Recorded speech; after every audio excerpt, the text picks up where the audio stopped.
I used to think getting a transplant would be my endgame goal.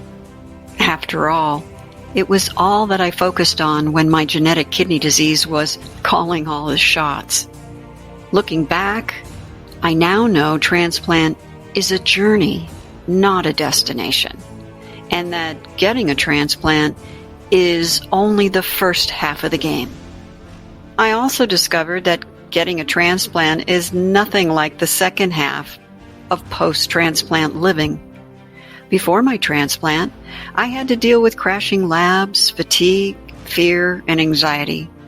Mostly, I was terrified that I'd end up on dialysis first, just like my father and brother.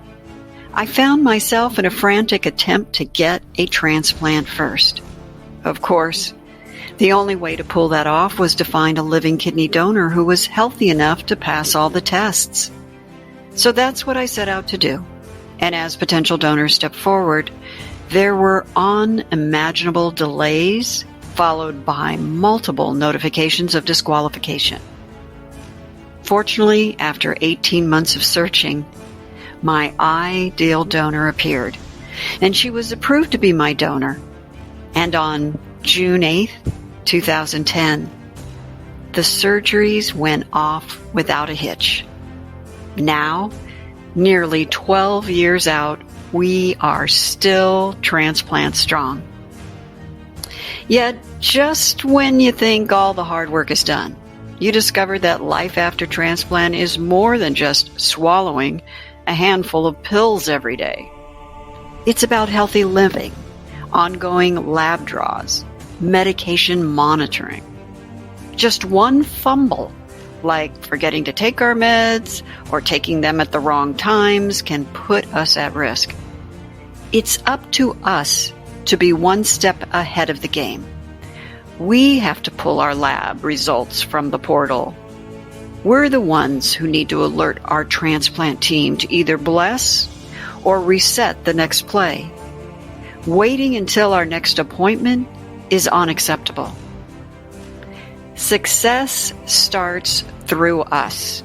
It's up to us to initiate conversations about side effects, lab changes, and medication options.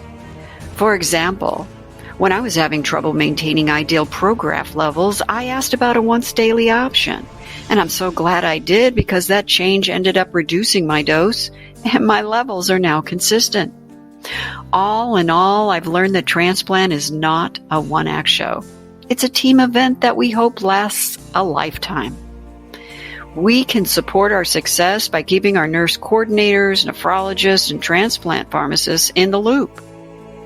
Never assume what you've been doing or taking is still best for you now. Ask questions and do your own research. As new kidney owners, we owe it to our donors and donor families to actively engage so we can intercept a bad play and protect all the good ones. For those who are willing to do whatever it takes to support long-term graft survival, will reap the rewards through long-term success. Be all in. Be transplant strong.